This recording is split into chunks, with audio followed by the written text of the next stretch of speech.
All right, so before we get started, just want to put a little disclaimer in the beginning. This is all my opinion. So if you are watching this and don't agree with the order that some of these albums appear on the list, or if you disagree with me on albums that may be your favorite of 2022 that didn't make the list, I just want you to know you're wrong. Okay? You know what time it is? It's 14:30. Let's get it. So, first of all, I want to say I hope everybody had a very safe and joyful holiday season. Shout out to my people that are celebrating Kwanzaa as this album, as this video, damn album, as this video is coming out. Um, hope you had a Merry Christmas, Merry Hanukkah, all this stuff. I'm getting this out a little later than I really wanted, but one, we all know that y'all not watching these videos during the Christmas break. This is more of a like I'm out of school, I'm off work, or working slow, and I'm just watching stuff on my phone. This is the kind of videos I want to watch. People were complaining, could complain that I didn't get this video out when everybody else is dropping their top 10 list. But you would also complain to them that they got their list out too early because of all these other great, fantastic albums that might have came out after the fact. And to that, so nobody's gonna be happy 100% of the time. But the important thing is we're getting this out before the end of the year, and it's a lot of great music I want to talk about. I had to narrow it down. I was gonna do include other genres, but man, it was so much great music just on the hip hop front that I had to divvy up. Like I would be all over the place if I tried to get a top all around all genre type of album. So I just stuck to hip hop this year. Maybe we'll do other genres next year. Maybe I'll do multiple videos next year. But right now we're just gonna stick to hip hop because I just feel like I'm a little bit more qualified to talk about that one versus other albums. But let's go ahead and get started. Make sure that you like this video, share it with a friend, subscribe to the channel for more coming in the new year. But without further ado, before I get into the list, my honorable mentions are on the Instagram page. So if you're following the 1430 podcast on Instagram, or if if you like the fan page on Facebook, you can check out that list. Some of your favorites might be there, but I don't have enough time to talk about them. But we're gonna get into the top 10 list. So starting it off, one of my favorites. And when I was doing the podcast before and did top 10 lists, this guy was always either near or at the top. It's Freddie Gibbs, Soul Separately. Um, I love this album, but it doesn't reach the same height. And I think it's why this album didn't get higher than it would usually. Because Alfredo and Bandana and Pinata, those albums are damn near perfect and will always like easily number one or number two on my list. This album, it's kind of like, and it's that thing when you sign a major label deal, it feels like it's kind of fighting against each other. Like you have some amazing Freddie Gibbs tracks like Black is in the Room and Feel No Pain and The Dark Hearted. Oh, Dark Hearted is one of my favorite songs of the year to like rap along with. And like those songs like that are great. But then you have some features that are holding it back, like Rick Ross. His verse was just kind of so. Moneybagg Yo was okay, but next to Freddie Gibbs, like he's just not on the same level. And that Offset auto-tune drenched feature that he put, and all of this is in the beginning of the album, so it kind of has a real stutter start. But once you get past that, besides Black's in the Room, which is an amazing track, uh, it's pretty much almost flawless. With a couple of kind of so-so tracks at the end, but for the most part, it's still a great listen. Like a half decent Freddie Gibbs album is still better than a lot of rappers. So That's my number 10. Number 9 was an album that it was almost on my honorable mention list, but the more I listened to it, the more I realized how much I enjoyed this album. It's Smino, Love for Rent. Um, yeah, like Smino might be one of the most creative artists in hip hop right now. Like singing, rapping, the content of what he's rapping about, the way he performs, like his music, it's just all of that. And there was just so much about his album I love, and it's just a good time. Like a lot of the albums that end up on my list are like super heavy and thought provoking and concept albums, where like Smino's album is just a nice, fun time. It's a great, album to listen to and just kind of, ride around in the car or like chilling at the crib and just having a good time. There's some songs, uh, like Settle Down. I thought at times it kind of comes off a little goofy, so I don't listen to it all the time. Uh, Garden Lady is cool. But it just feels like a song that is like starting, but never really gets started until like the very like end of the song where it has this like dope beat switch.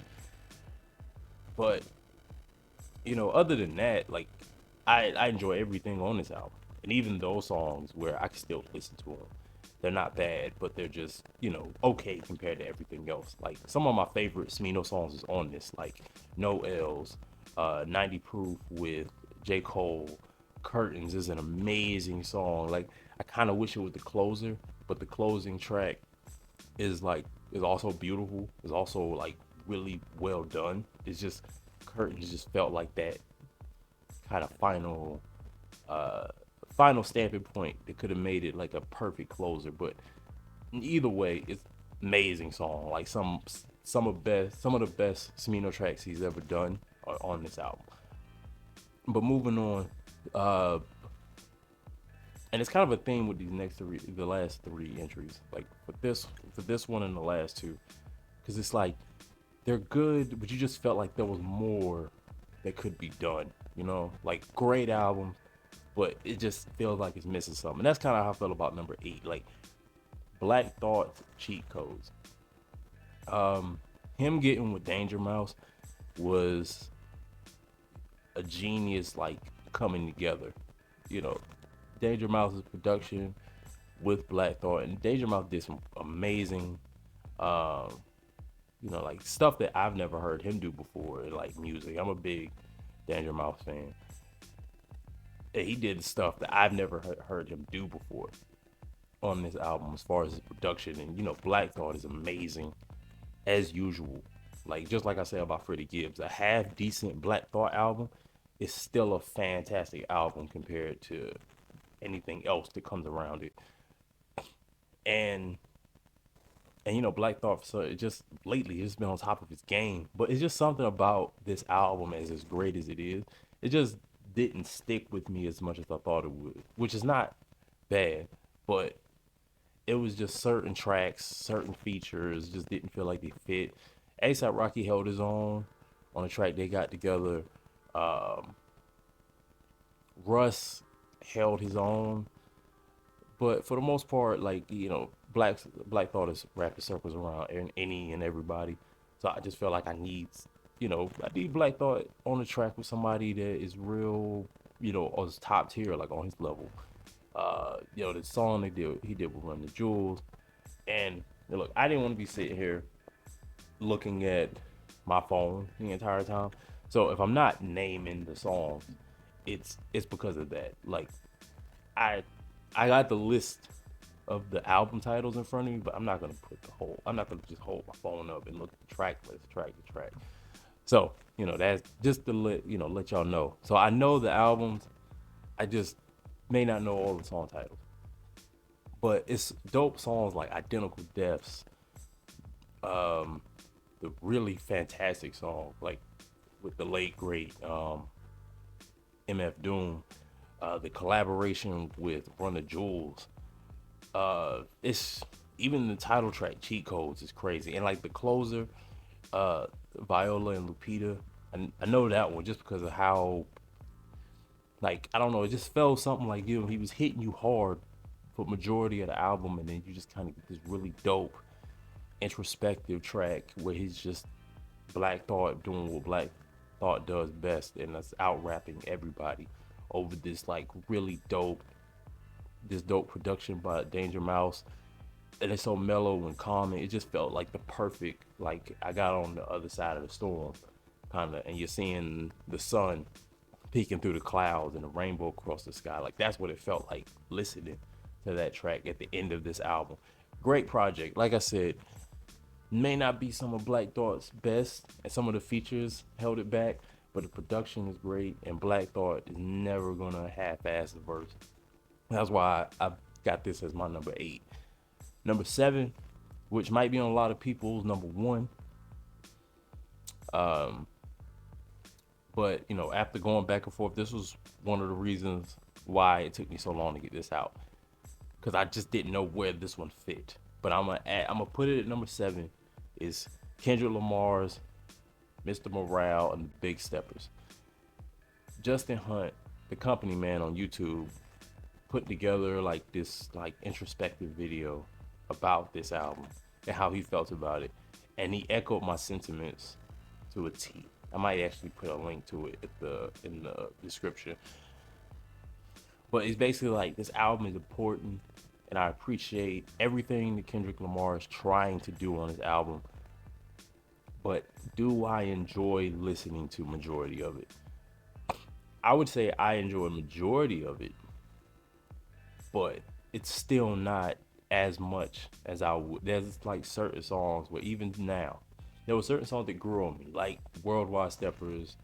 I don't know why, Count Me Out and Purple Hearts. Like those two songs I really wasn't as into when I first heard them, but you know, they resonated with me after a while. Like it just took a little bit. But you know, certain songs like Crown, I don't really listen to it. Mother I Sober is a great and powerful song, but I skip it now. Like I heard it the first time, I got the messaging. I mean, I could probably, you know, go back into it and dissect it, but it's a lot of emotional weight behind it, which is like, yes, I agree. You know, it's like a very poignant movie about like tragedy. It's like, to a certain extent, do I want to listen to it all the time? Like, do what I want to watch that movie all the time? I can enjoy it and appreciate it for what it is under certain circumstances. I will go back and listen to it. I mean, go back and watch it. I'm talking about the movie. But would I want to watch it all the time? Would it be something like, is there a way to get this message across in a way that it doesn't feel so taxing on an emotional, mental level? And I feel like that's a big issue with the album. But even still, like certain songs that I do enjoy, like Savior is easily one of the best rap songs I've heard ever. You know, even the same sentiment of what I was talking about before with songs like We Cried Together, but I enjoy it because it's a great performance. Like other songs, they are just all about the message and emotion behind it. This one, I just love the, you know, I can laugh at some of the lyrics. I can laugh at some of the instances where they clowning each other, even though it's about this toxic relationship. I still enjoy it for that aspect.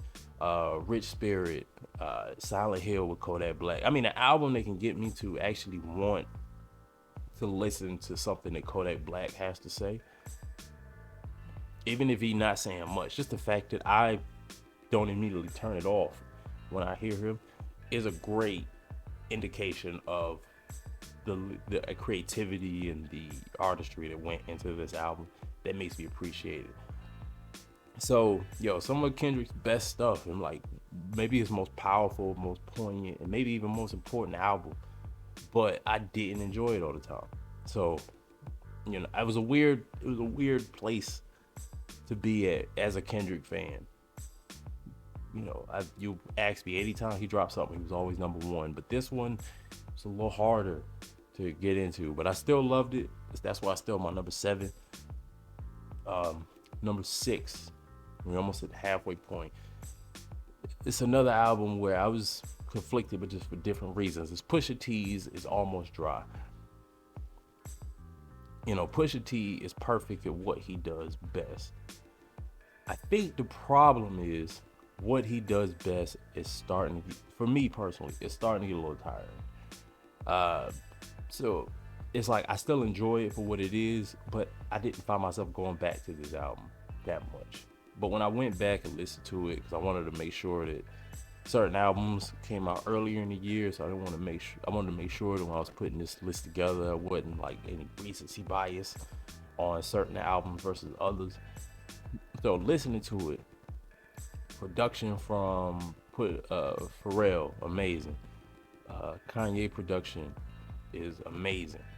Um, Album is damn near perfect for Pusha T album, except for maybe a couple tracks. Like the songs Lil Uzi Vert and Don Toliver are cool, just not that interesting to hear, those three guys together. I don't know, it just didn't mesh well. So the song feels a little awkward. And the song, I don't know, something about that beat. Like him and Malice did their thing on the closing track. But I don't know, the beat sounds like a cheap piano playing over like these really over processed drums and this like, I don't know, early 2010 synth sound. Just the way, I don't know, just everything around them. Even the hook was kind of weirdly sung, and I think it may have more to do with the production. But the song with them two together, even though it was great to hear Malice, back in his element with his brother, it just felt weird. I don't know, just everything around it was really like not well put together. But the first, I'm thinking like 4 or 5 tracks, six. This one I'm gonna have to go back and look at the thing because it had like this incredible run of Pusha T tracks. Uh, this incredible run of Pusha T tracks.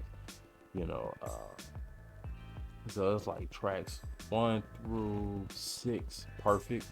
Rock and roll was cool. Besides the Kanye verse, I, you know, especially considering how everything went this year, don't really care about even less. I care even less about what's going on between you and your wife and your kids. So rock and roll is cool. Besides the Kanye verse, Call My Bluff grew on me, but at first I wasn't really feeling it. Scrape It Off is the only track that I might just like skip. So it's like the first 6 tracks, perfect. That especially Just So You Remember is just cold blooded as fuck, and I love it. But outside of that, everything past track 6, yeah, I could kind of take it or leave it. Uh, I heard Hear Me Clearly already. Open Air was cool.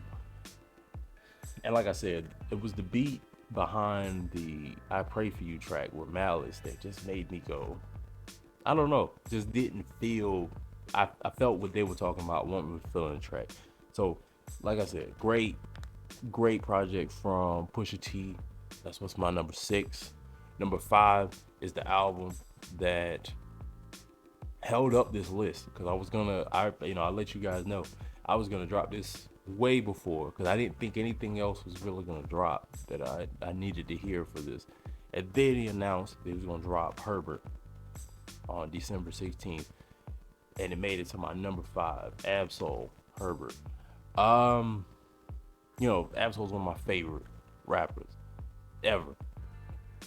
Control System is like a flawless piece of work for me. So this album is a different Absol. He's not the conspiracy theorist. He's not the super introspective. Like he's not the super, multi-dimensional like artist. Like in this album, he's more introspective. He's more, reflecting on his time away, his life, just kind of how it shaped and molded who he is, and it's refreshing. Like this feels like that natural evolution for him as an artist. Like I remember being disappointed in the last album, Do What Thou Wilt, when I first heard it, and then it grew on me over the years. And I think even now, like that album gets better every time I listen to it. I feel like that's what this album is gonna do for me. But I enjoyed it immediately. I think I'm just enjoying it the more and more I listen to it. I think like this list shifted around so much. This was like maybe my number 8, my number 9. Uh, but the more I listened to it, the more I spent the time to dive into it, the more I like just really enjoyed it. Like he's the perfect combination of witty bars, but he'd also give you a message. He can also be introspective, and it could just be fun. Like it's laid out. Like everything about Ab-Soul as an artist, like it just really resonates with me. There's a few songs, kind of like the Pusha T album. He had like a run of tracks that were like perfect. And if you wanted to just drop this as an EP, like it would have just been a 10 out of 10. So, and I'm gonna pull. I said I was gonna do this. I'm gonna pull my phone out. I would say from tracks 1 to 8, flawless. I think Wild Side is okay. Some people don't like Art of Seduction. I like Art of Seduction. I can kind of see why they don't like Art of Seduction, but for me, it doesn't bother me. Bucket is dope. Go Off is dope. Fallacy. The only song I would say was bad was Positive Vibes Only. I don't know what the hell was going on. That was the song. It just felt so like what the fuck was that? And the message behind it, and everything else that came before it on the album. He's talking about everything he's overcome. I could respect it, but as a concept of a song, like if you just take that off and just ended it with the primo track that closed it out, this would be a damn near perfect album. Even those other songs I mentioned, uh, kind of where the momentum stopped for me. Those songs are still still good. Just I don't know. Everything else before and after it is just so much better. But that was the one song where it was like, nah. That was the one song that made me go, oh man, it was almost a 10 out of 10. That's what killed it. But I mean, then he comes back with the song with Primo at the end, and he's just rapping his ass off. There's so many quotables, so many like gems on this album that I appreciate. So I had to make that one my number 5, and hopefully we don't have to wait another 6 years for another Ab-Soul album, because this was amazing. Uh, so going 4. Now this is where it got tricky, because 4 and 3, I went back and forth about this the most. I'm gonna be real. Number 2 and number 1, especially. As soon as I put this list together, I was shuffling around everything from 3 to 10, 1 and 2. I already knew those were gonna be my top 2 choices off gate. But number 3 and number 4 was really where like the fight happened while trying to figure out. But I finally settled on number 4 being Denzel Curry, Melt My Eyes, See Your Future. And at this point, 4 through 1 is just because of personal preference, which one that I enjoyed more. Like, I really don't have anything negative to say about these albums. And Denzel Curry definitely, like, this is probably, because I've always enjoyed Denzel Curry's music, but you could just tell over the years, like, he has just gotten so much better with every release. And this album right here feels like that. It feels like that combination, like this is the magnum opus. But I don't want to say that, because you could also hear where he could improve on, and by his own track record, he could definitely take this to a whole nother place. Like I knew from the minute when I heard Walking as the first single that this was gonna be crazy. That song, even now, is just mind blowing. Just as well put together that was. I love the track with T Pain. I love the track with Black and Rico Nasty and Jid. I wish Jid had a longer verse. I think he only got like 8 bars in, but everybody else killed it. Uh, I mean, even Jid with a little bit of time he had killed it. X Wing, song that I didn't like at first, but the more I listen to it, the more like you're riding around with it in the car, I was just like, yo, this is dope. Denzel Curry is like one of those guys where it's just like I listen to him I look forward to his releases every time, and I know art, his how seriously from interviews and stuff he takes his artistry, and it definitely shows up in his work. And he put out the bonus. I mean, this didn't factor into this list as much, but like he put out the deluxe version, and instead of just doing like just tagging a bunch of like 3 or 4 new songs or something like that, he decided to do like a whole live performance version of some of the tracks, and with a video on YouTube that was really dope. I definitely suggest watching that. And I don't know, it just made me appreciate the album even more than I did before. So yeah. I really ain't got much else to say. This is a great album from top to bottom, and the live version of it at the end of the deluxe version is amazing too. Yeah, that's my number 4. So we going to the top 3, and I don't see this one being talked about as much. Like, this is an album I just for pure enjoyment. Like, I love the message. I love like a lot of the music individually, but it's just this one is so high up just because I enjoyed it so much. And that's More Black Superheroes by Westside Boogie. And I don't really hear too many people listing this one so high, but I feel like this is an amazing album.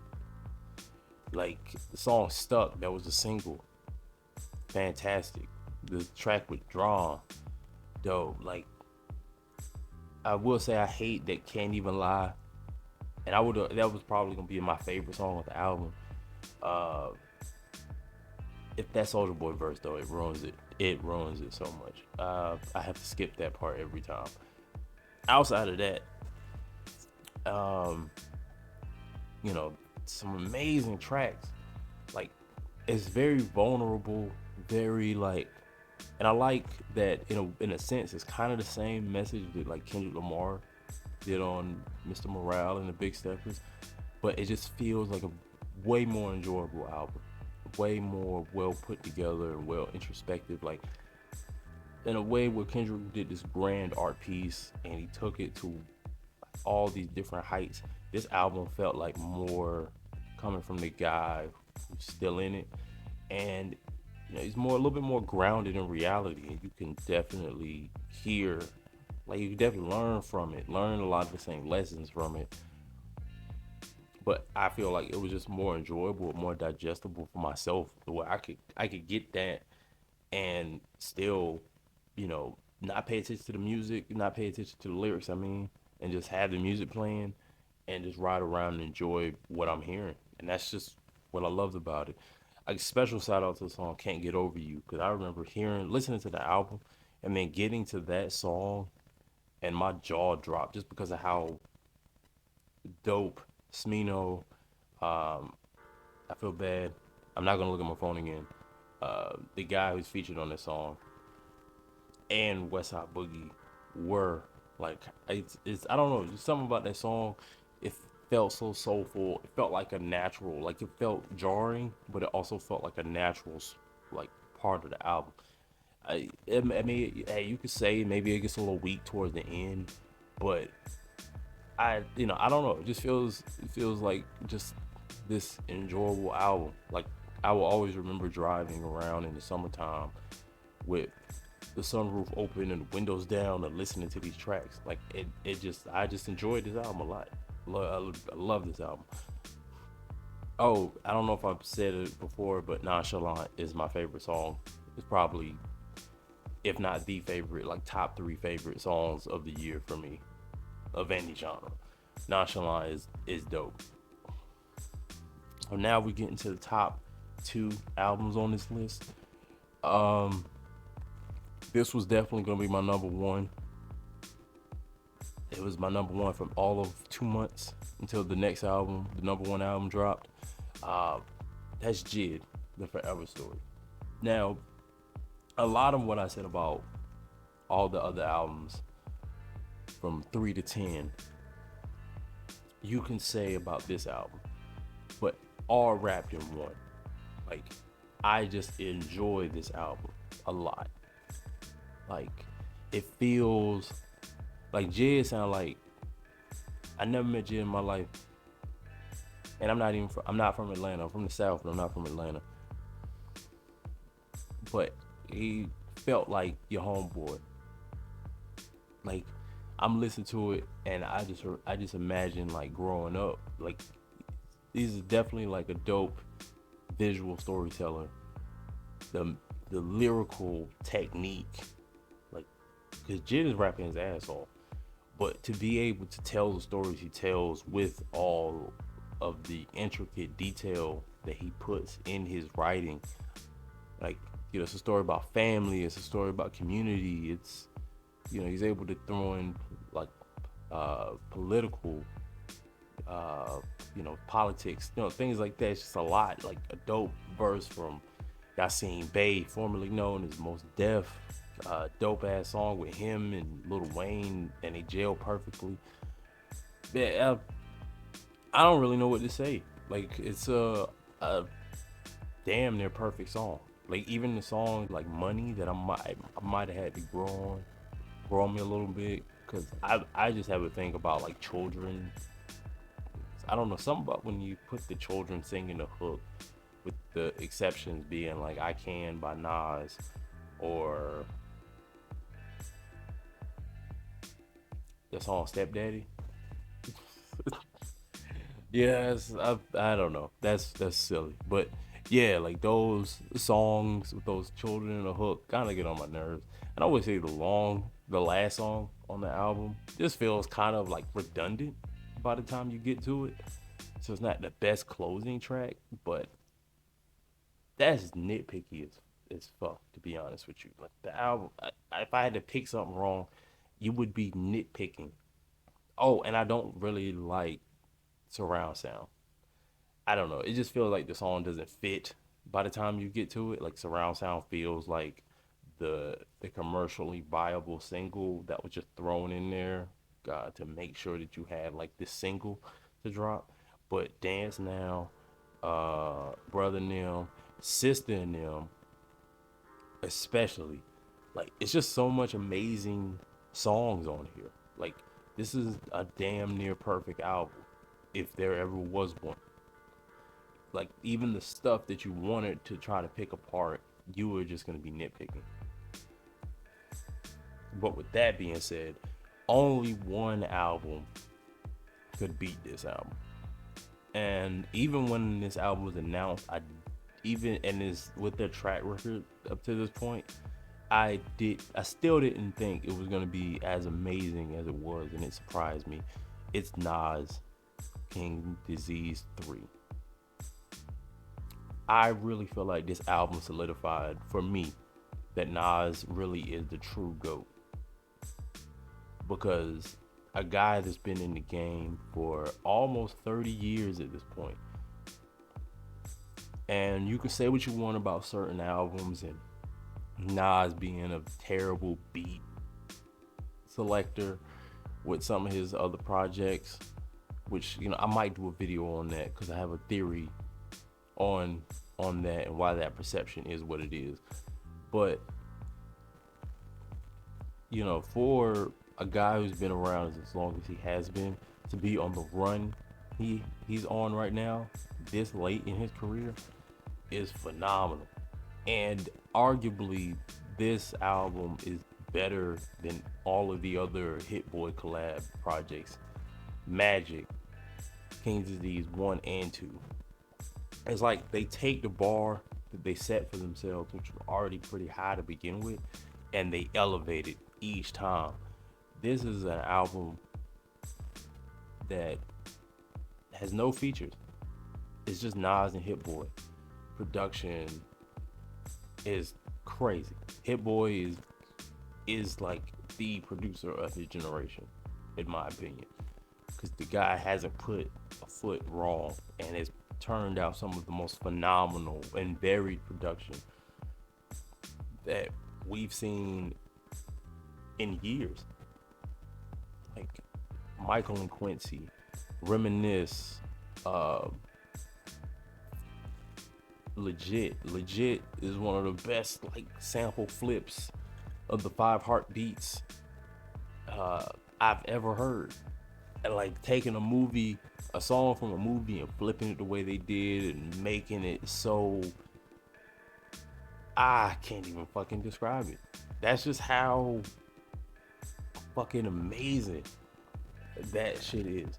And not only is it just Nas rapping better than everyone, young, old, people from his generation, free people from the new generation, rapping better than everybody. He's even, like I say, Nas is probably the most humble, braggadocious rapper I've ever heard. Like on the song First Time, it's all about the first time you heard Nas or first time you was a fan of Nas. But then he's able to still give a shout out to the people when he was, or just being a fan and listening to Big the first time, listening to Kendrick the first time, listening to Cole, listening to Pac, like giving those people like their love, you know, in a way that you don't really hear from rappers like that, and especially rappers that come from his generation. Once a Man, Twice a Child is one of those songs where you would think, like I would think nobody would have touched because of the bravado that comes with hip hop, because of it being a young man's game and being afraid to show your age and being afraid to uh, feel like, to speak on, stuff that's like adult contemporary for yourself at your this stage in your life because you don't want to feel like you're outdated. Nas did a song like that acknowledging his mortality in a way that you never would hear in hip hop. And so that's why I love this album so much. This is why it's my number one, because not only is it just this amazing piece of work, dope beats, dope rhymes, dope concepts. Oh, before I wrap that up, the song Beef personified himself as beef, but then also rapping from it in the way that not a lot of people touch. Like talking about how it is something that's keeping us, like keeping like rappers, keeping black folks, keeping like, just the community at large, the world at large, from being able to come together and be more successful is beef. Is this whole concept of beef, the consequences of it. Just everything about like Nas's pen is just phenomenal. I admire it. Like this album, like I said, proves that he's the real GOAT. This is why this is my number one. Because to rap, not only out rapping everybody, but doing it in a way that as much innovation and evolution we've seen in hip hop, still being able to do an album and rap from perspectives, finding new perspectives to rap from that nobody else has touched. What more can be said? What more can be said? But and with that, that is my top 10 rap albums of 2022. Like I said, make sure you like this video, share this video with a friend, and subscribe to the channel for more. The next time I see y'all, it'll be 2023. I appreciate you rocking with me. Anybody that's gonna be rocking with me in the new year and the years after that, I appreciate you for coming along. But until next time, it's been your boy Vinnie-Dangerous, 1430. Much love.